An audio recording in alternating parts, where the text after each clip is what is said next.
Let's get balls deep. All right. All right, welcome to episode number 73 of the Balls Deep Red Sox Baseball Podcast. I'm your host, Mark Chikaris. Alongside me virtually, as always, is super producer Andrew Andrews. And for the second week in a row, we have our guest, Drew Athens, joining us. Drew is, of course, a writer for Bo Sox Injection, as am I.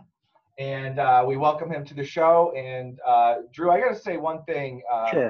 before I go into my reads. Andy and I spoke last week. It's been a real pleasure having you on the show.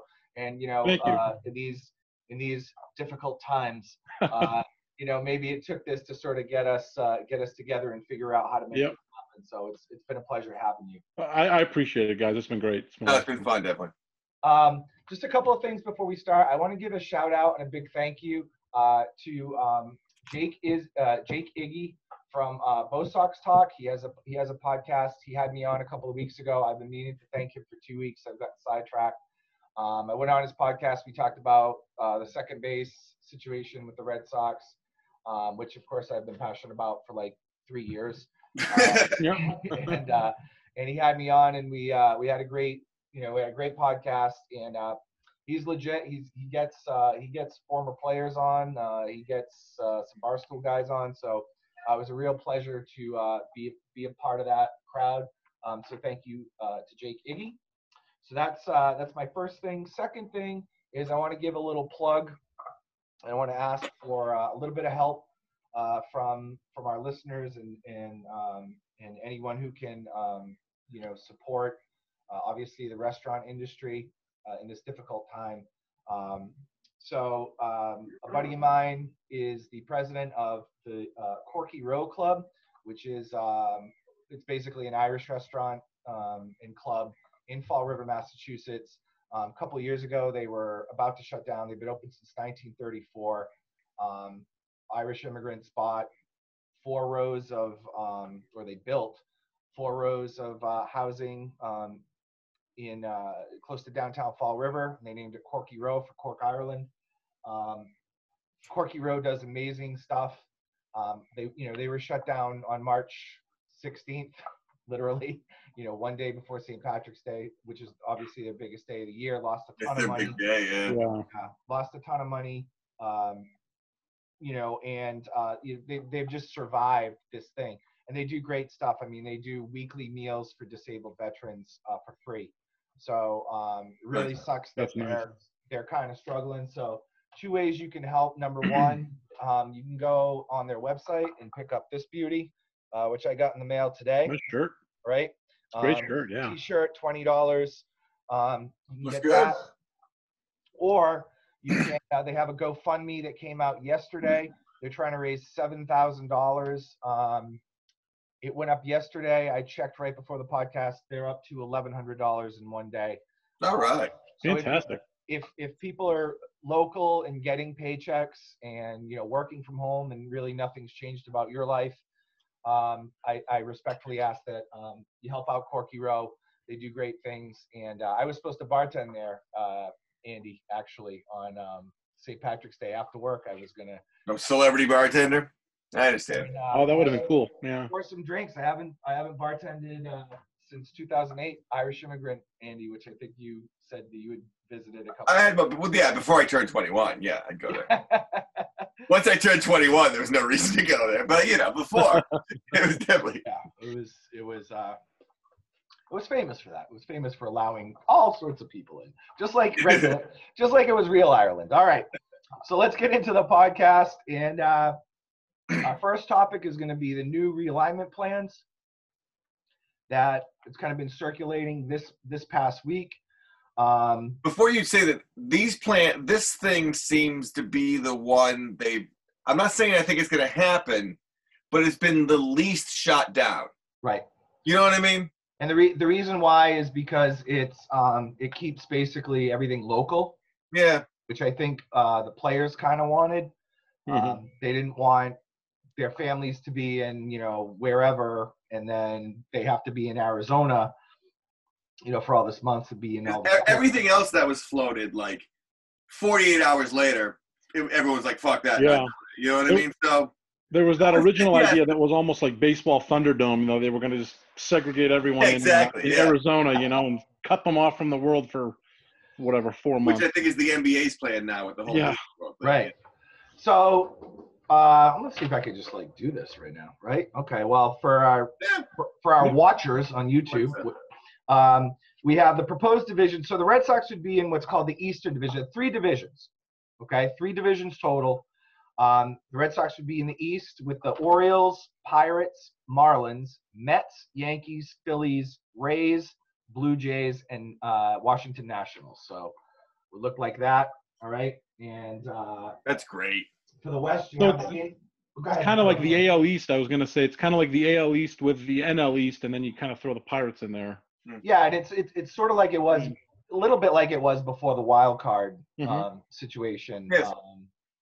So I don't that would be the Red Sox division. In the West, you'd have the A's, the Giants, the Angels, the Dodgers, the Padres, the Diamondbacks, Rockies, Rangers, Astros, and Mariners. That's a wild division. Yeah, that is wild. Wow. And then for the Central, you'd have the Atlanta Braves, Milwaukee Brewers, St. Louis Cardinals, Chicago Cubs, Cleveland Indians, the Reds, the Royals, the Tigers, the Twins, and the Sox. Now, here's the thing. This was an idea. This kind of mirrors an idea that Bud Selig actually had in the 90s, where he wanted to really pump up regional rivalries. And when I look at this model, you wanted to dump the American League of the National League, right? Right. Yeah. He wanted to just have these. He wanted to have these regional rivalries. And I'm looking at this, and I got to tell you guys, quarantine and no quarantine, I ain't hating this. This is something, and I read an article in the Sporting News that said this might be something that they could consider moving forward. So I want to get your take on it, Drew. What do you got? I don't hate it. And like you said, I mean, I know it's been floated before. I think Manfred even brought it up within the last year or two of kind of getting like Andy, like you said, getting rid of the leagues, just going to these super divisions, if you will, and really kind of playing up those rivalries so you could have, for instance, Mets and Yankees in the same division, things like that. I mean, I guess if it gets us baseball sooner rather than later, I'm okay with it. I think the first thing that I thought of immediately is something like this. You'd have to have the DH universally, right? Because you're mixing all the teams up. So I'm wondering, if they end up going through with this and then you have all the teams with the DH, does that move us closer than we normally would be to getting the DH in the National League if we go back to the 2 leagues?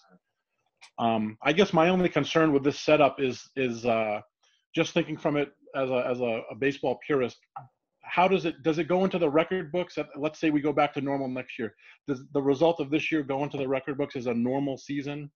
I don't know. I guess it would have to, with some sort of like asterisk type situation. Right. Andy, what do you got? I mean, first of all, from the Red Sox standpoint, I love the division the Red Sox are in. I think the Yankees, the Mets, that's really cool. I think it's awesome. I love in the West having, just because of recency, having the Astros and the Dodgers in the same division. That'd be great having them play each other tons of times. If this does happen, this will be, if they play this year, which means they'd have to have no DH. You'll never see the DH again. I agree. If they get it, all they need is 1 year just to get it in, and it's going to go away. Because I mean, everyone has to. I mean, it means more jobs. It means it. You know what I mean? It's a better viewing from what they think. They think the TV show is going to be better. So I definitely think it's the end of it. I think the players' union would be like, 1 year of National League teams playing with the DH, they'd be like, oh hell yeah, this is exactly. Especially like you said, more jobs. You got all these older guys that right now they're limited. They have to go to the American League. Yeah. You open it up, now you've got double the teams you can go to. So no. And the National League keeps, well, how come we keep losing? How come we keep going up against all these teams that smash the ball? Well, we have an extra hitter. I mean, it's right. Good point. And in a lot of cases, that extra hitter is specifically brought in to be a study. I mean, look at JD Martinez. Look at David Ortiz. These guys weren't just. I know the Yankees did this for a long time, and I didn't hate it when they did that too, which was the Yankees would kind of rotate guys, give guys rest. So Posada would be the DH. Yeah. you know, twice a week, and you know, whoever else they had in there, because they were, you know, Sheffield was a DH for a little, you know, they'd like kind of rotate, which I didn't hate. I thought that was actually a pretty good plan. But you know, I mean, David Ortiz really, you know, he's one of the last of the Mohegans. You know, he's one of the last true DHs. You know, you got Edgar Martinez, but I mean, think about a guy like Adam Dunn. You know, who just, you know, he struck out 1,000,000 times, but he hit 1,000,000 home runs. But Mark, that might be cyclical. I mean, we might be about 5-6 years away from a whole new round of DHs when, you know, people like Bryce Harper become permanent DHs. People like, I mean, Bogarts becomes a DH. You know what I mean? So it might just be kind of one of those things where you got to wait till the young studs get older, and then they realize there's a lot of money to be made to be a DH. And either that, or you got a guy like JD Martinez, who, I mean, let's be honest, he's not good in the outfield. So No. I mean, I consider him a full-time DH at this point, even though I know if you read anything he says, he considers. Yeah, he likes playing the outfield. Smell you later. Yeah. No thanks. We're not worried about that. No. So the playoff, here's how the playoff situation would look like in this case. So you have the 10 teams, all right? And it would be 10 teams. I'm sorry, you have the 30 teams. 10 teams make the playoffs. Bye rounds for division winners and the three wild card teams. So only four teams. Yeah, only 4 teams would play in that first round. Right? Oh, they get a bye. Okay, so right. Yeah. So they get like a bye round, right? And then once those teams win, then you start up the regular series. So, you know, that's pretty cool. I mean, you know, basically a third of the league makes the playoffs. I mean, you don't want to be like the NBA where it's like there's only like 4 teams that don't make. Are they 7-game series? Exactly. That wasn't clear. No. I think it's too early. I didn't hear anything. I think it's too early in the process. How many games for the regular season? Has that even been talked about, or is it just crossing their fingers 162 still? No, but I don't think the more. I mean, look, we're not looking at anything until probably June. So I mean, a full season at this point is basically. And I think I even read something the other day. They're shooting kind of for an early to mid. I would say July 1st. Yeah, earliest. So I'd be shocked if they got in more June than 1st, a half June season. 1st You know, 81 probably. games. Yeah, and to your point, Andy, if you're only playing half a season, you know, that record book type of situation. I mean, you know, hey, look. These are, you know, I hate to use the cliche. These are unprecedented times, at least, you know, for the past 102 years. So it's like. I mean, think about it. World War II didn't disrupt Major League Baseball the way this has. I mean, that's crazy. They still played full seasons. Yeah, but I mean, and you know, baseball purist hardos there, like Drew. It's. I thought we gave up with steroids. I thought that kind of ended that whole thing, anyways, right? I mean, it's kind of beyond that. That's true. Sammy Sosa kind of ruined that. Yeah, exactly. Mark McGwire, Bonds. Oh yeah. You know, Bobby Bonilla, you know, our second baseman hits 42 home runs all of a sudden. And he's 5'4", you know. Oh, yeah. Hey, lay off Brett Boone though. He's a big follower of the show. Oh, he's a big fan. Yeah, he's liked a couple of our posts. Like the Grady Little game was on. Was it 2 nights ago? Yeah. I couldn't watch it. It still hurts. I'm mad again. All right, so moving on. So anything else on the realignment? You guys got anything else? Whatever it takes to play. At this point. I was just about to say. I don't give a damn. And the short season could be kind of neat. You never know what could happen. I mean, maybe the Red Sox could get hot even with their, you know, depleted roster that we've all been talking about all winter. Maybe they can get hot and. No, you can hit your way to things there. Yeah. You know. Yeah, I mean, you know, I wrote in my notes, like, I don't give a damn what the alignment is. Let's play ball. Exactly. I think, you know, America needs it. You know, everyone needs it at this point. And again, I guess basketball is.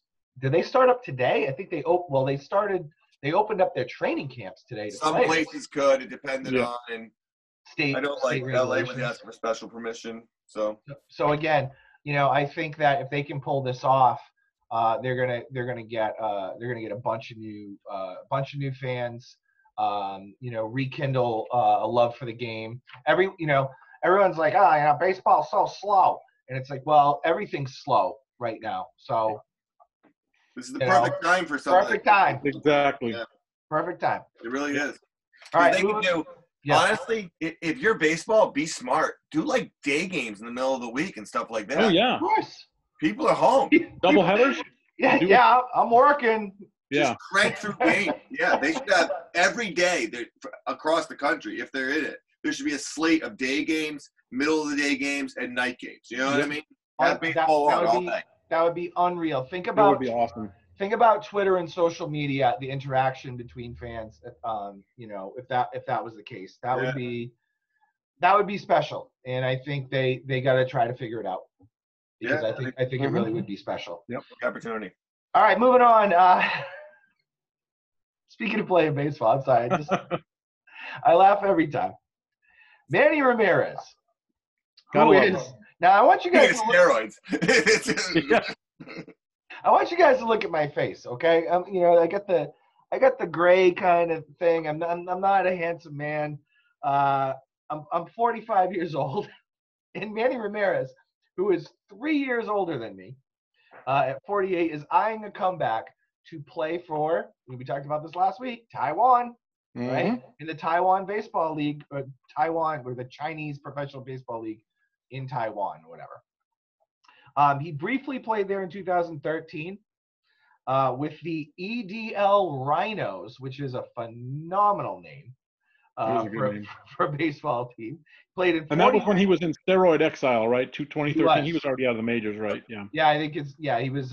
He played for the Rays in 2011, and then he got busted again, right. And then that was it.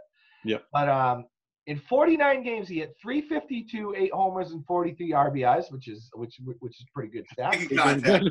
Yeah, and he was what? So he was 41 at the time. Yeah, right. So that's good. That's a good point, Drew, because I was like, well, you're playing against guys who really aren't professional baseball players, but still, he's, they're probably in their 20s and he's in their 40s. So that's a good point. So he had offers to play in the Independent Atlantic League, but he wants to play in Taiwan. And Drew, what do you got on this? Because I have an interesting take, but I want to hear what you have to say, and then we'll go to Andy.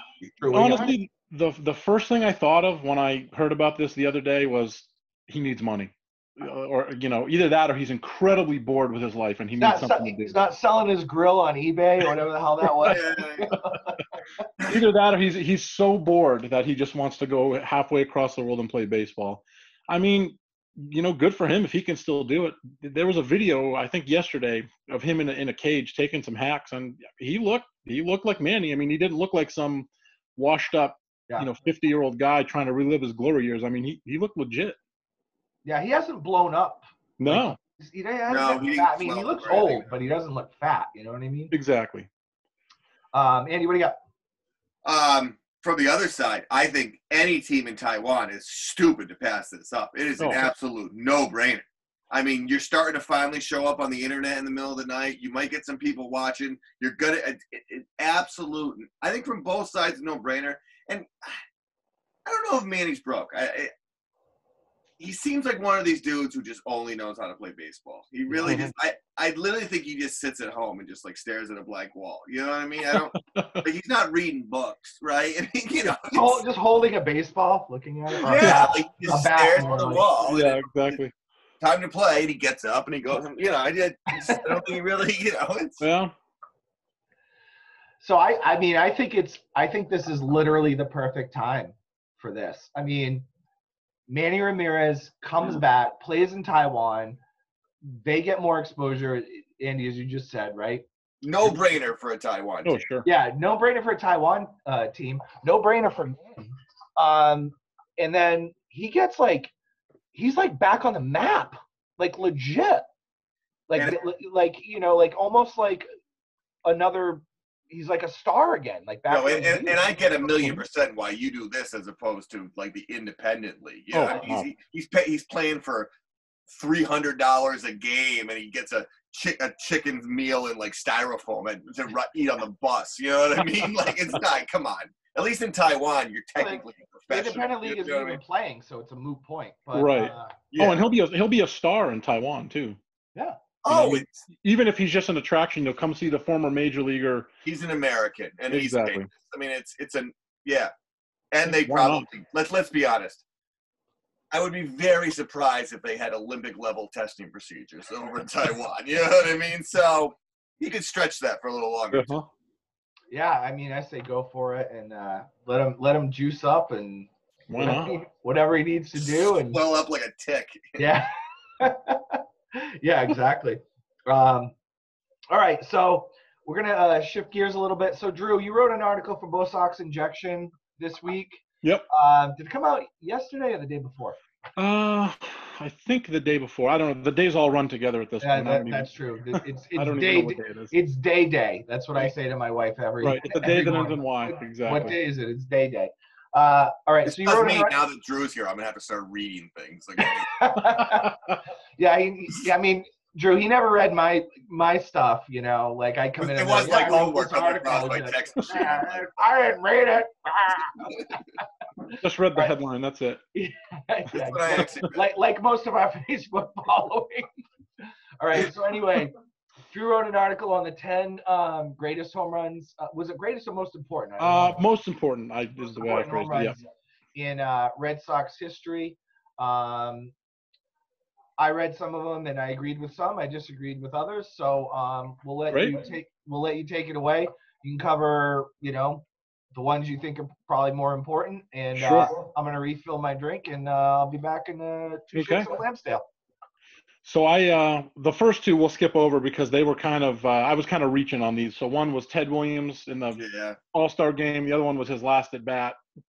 I think I think I made the point for both of them. They were important because in those years the Red Sox sucked. So yeah, that's all they had. And exactly. And then the next one was Fisk in '75. That was a big one. Obviously a famous moment, but at the end of the day they lost the World Series. So I think it's one of the most overrated home runs in ever. For so many years, and it's people my dad's age and stuff who just like are so in love with that team, and that's all they had though, right? I get it until but like it's time. Like they're still doing anniversaries at the park for every 60. Like really, can we just And I could see doing that before 2004, but now since then it's like we've won enough. We don't have to. You can commemorate and say okay 75, we won the pennant, but But so the first, let's say the first legit one that I put in was Ortiz in Game 4 in 2004 ALCS. So that saved everything. That saved the series. Well, first it saved the game, then the series, and the season, obviously. Yeah. So, by the way, I love the comment that you sent me privately. Oh. It was like Dave Roberts' steal was more important than the home run. Exactly. It's like jackass. The article is on home runs. Home run. We didn't say steals. Yeah. I do have to tell you though, the one before the Dave Henderson home run. Yep.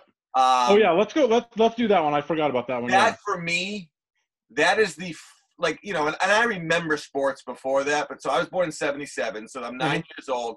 That's the first really sports big moment I remember. You know what I mean? Like it's still in my head. I remember it happening. Same for me. I was born at the very beginning of '80, so I'm a little younger than you. But that World Series that year was kind of what hooked me on the Red Sox. That team, and that Henderson home run was massive. And I mentioned in that part of the article, what gets overlooked a lot is that 2 or 3 batters before that, Don Baylor hit a 2-run homer, which pulled them 2 runs closer. Mm-hmm. And I rewatched that game recently. I actually rewatched that whole series, and in a lot of ways, the Baylor home run is as impressive, if not more, than Henderson's, because he reaches like down and out and pulls the ball to left field. Yeah, that guy was just so strong. I mean, as far as being important for things, I mean, somebody did lose their life over that home run. That's so true. that Johnny ruined Moore. That dude's life. Exactly. Donnie Moore, right? Yeah, Johnny Moore. I mean, that's a big overrun. And that was years later too. Yeah. That wasn't the what. Yeah, you're right. It was '89. Yeah, I mean that wasn't like the week after he was like, oh, I can't take it. It was years later it affected him. But he couldn't throw a strike after that, I think, right? I mean, he was pretty much out of the league pretty quick. So yeah, because he gave up the game-winning RBI to Henderson, I think 2 innings after that. So yeah, he couldn't do it. I mean, he was pitching hurt though pretty bad. I read years later he had like a bone spur in his spine that was like jabbing one of like the back of his lung or something. I mean, it was ugly. He was in a lot of pain. I just wanted personal memory of Henderson's home run. I was 11 years old. I totally admit this. The Red Sox were down by a lot, whatever. And I went outside. I was so pissed. And I was actually playing basketball. I was just shooting hoops just to burn energy.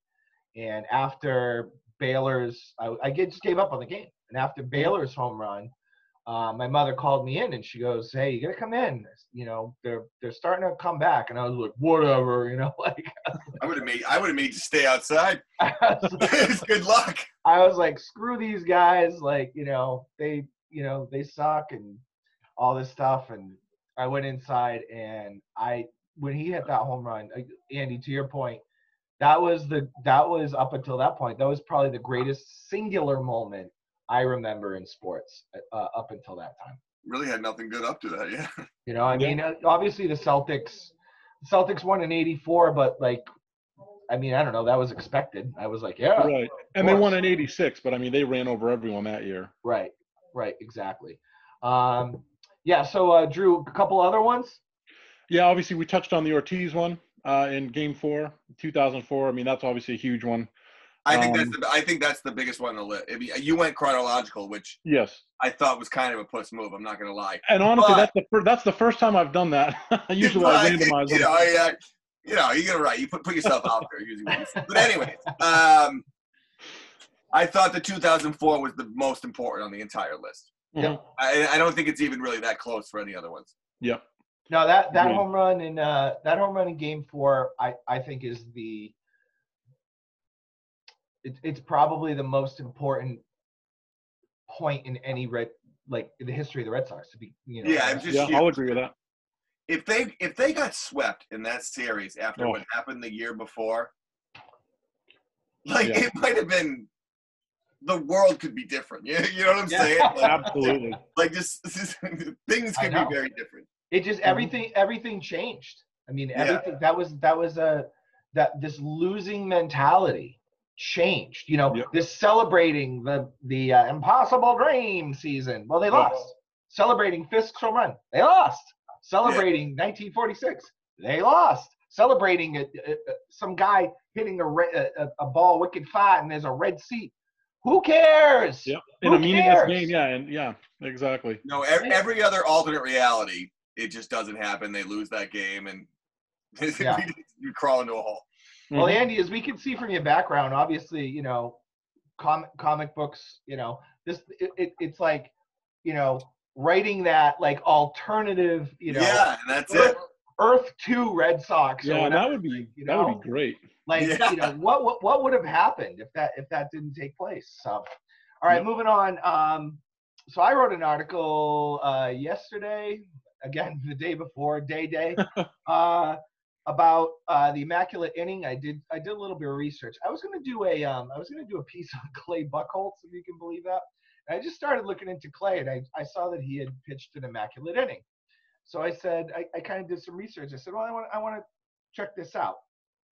So before the Red Sox were a thing, obviously there was the Boston Bean Eaters, who eventually became the Boston Braves, right? So the Braves, the first professional baseball team in Boston, right?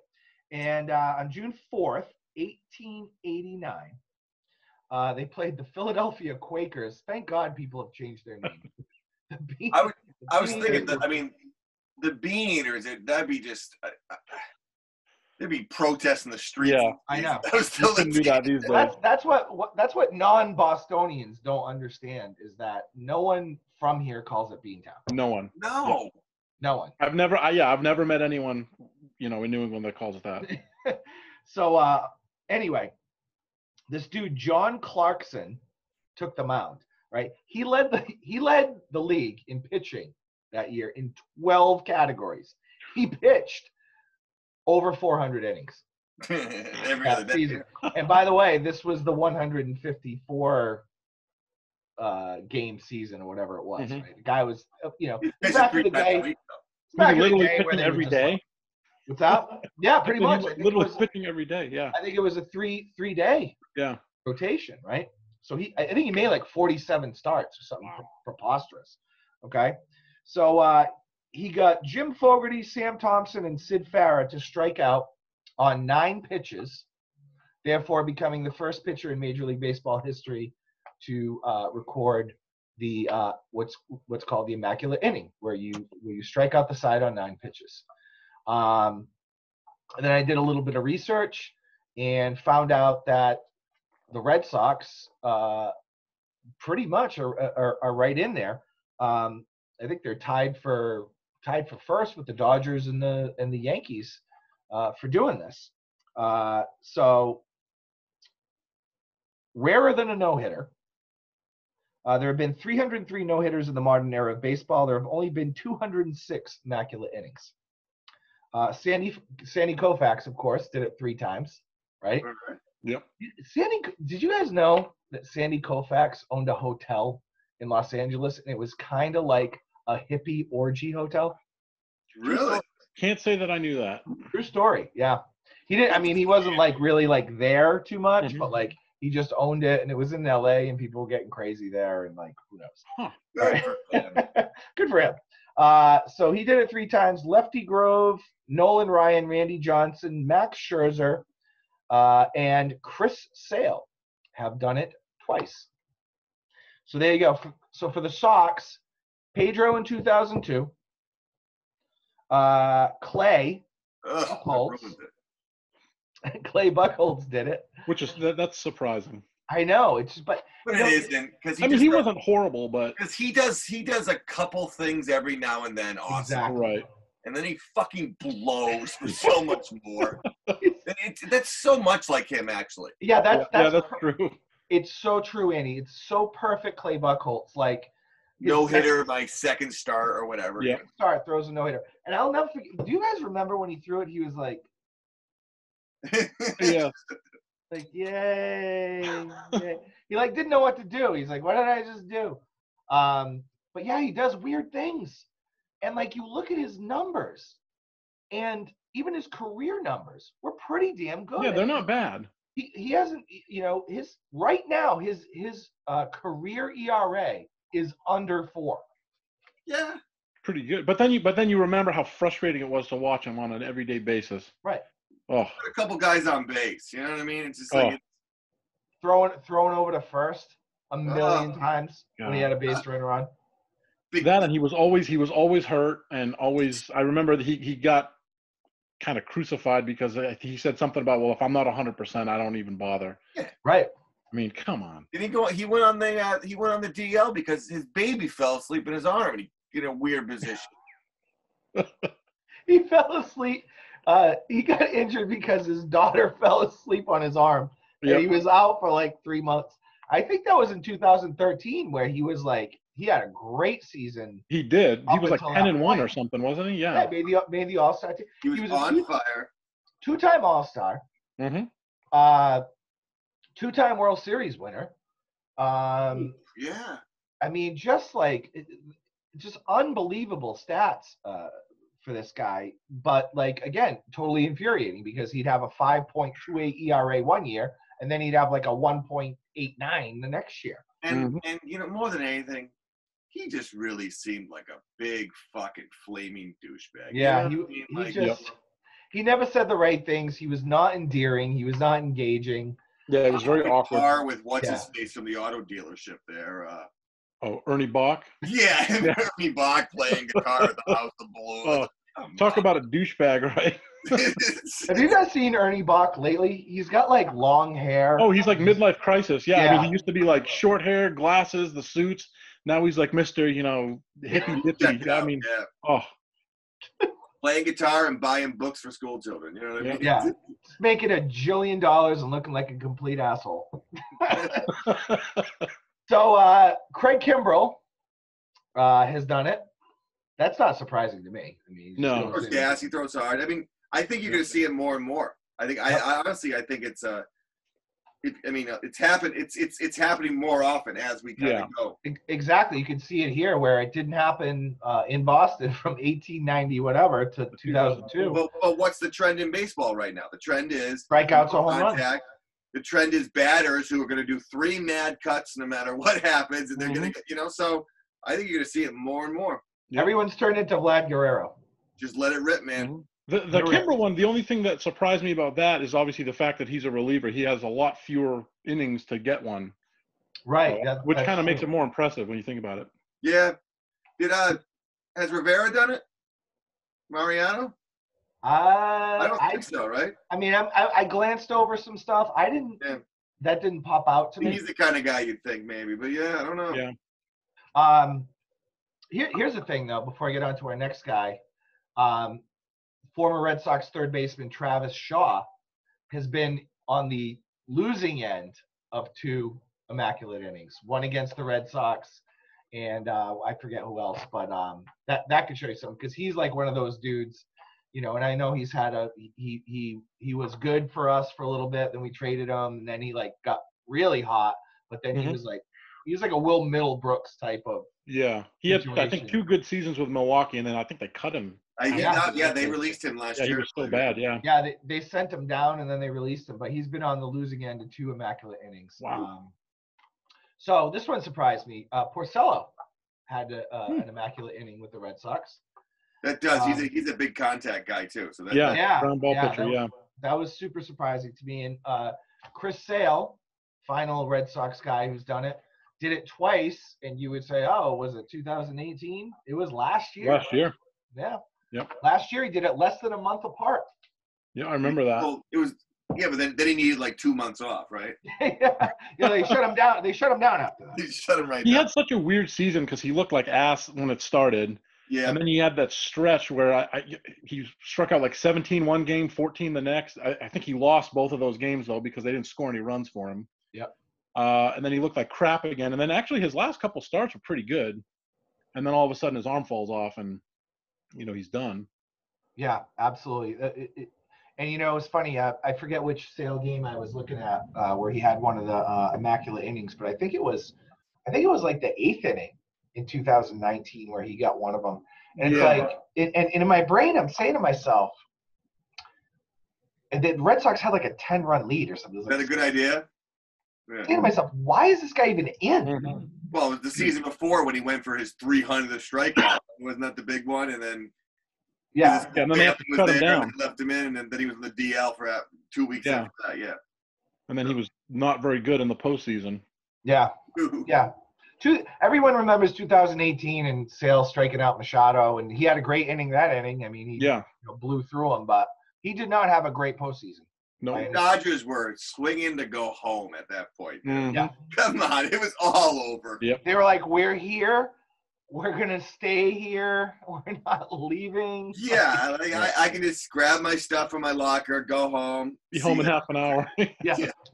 We're not getting on a plane and flying to fucking Boston to finish this shit. I think any Red Sox pitcher was going to have a good inning that inning. Yeah, exactly. Probably, yep. All right, guys. You guys have anything else? I got one more thing. They announced that the Little League World Series is canceled. Yeah. Okay. Cape Cod League too. You know what? That actually, I feel okay. These people on social media who are talking like the Little League World Series not happening is the end of. Grow the fuck up. Okay. I hate the Little League World Series. It makes me so mad. It is 1,000,000% about either parents getting on TV. The fucking umpires getting on TV. Oh, yeah. Are you kidding me? And the only thing worse than those other 2 piece of shit groups is the coaches who just, oh my God, let's put all the kids and give that speech right at the end, which, SportsCenter was listening? Oh, yeah. I didn't realize. Hey, guys, I'm going to say something that I just came up with off the top of my head. Yeah, like, he had winning speeches. Battlefield. he had the winning speech and the losing speech prepared before they even went into Williamsburg. So I thank Corona so much for. I mean, ESPN can just shoving cameras and kids. You gonna cry? You gonna cry? Yeah. Oh, I know, that's the worst. Just- That is the worst. And they talk about this love of the game and I get it. There's a few kids. So many kids at that moment are just so fucking miserable. You know what I mean? Yep. It's And just, they exploit it. oh, Yep. the parents are just gross. They make it seem like these are just the same parents who, go to the games and these are like just crazy all-star parents, and it's just They're like the sports equivalent of dance moms, I mean, it's just, it's for them. They're doing it vicariously through the kids. Exactly. So there's a lot of kids who I think this is actually going to be a little bit of a benefit. A relief, yeah. You know what I mean? I was better at sports than my kids are now, so I don't have to live vicariously through them. Anyway. All right, guys. Hey, it's been a real pleasure. Episode number 73 of the Red Sox Baseball Podcast is a wrap. Andy, thank you. Drew, thank you as usual. Thank you, guys. We'd love to have you back next anytime. week. We will see you guys, and that's a wrap. We'll see you next week. Peace. All right, peace. See you. All right. Nice job, guys. Cool. Good job, guys. Job.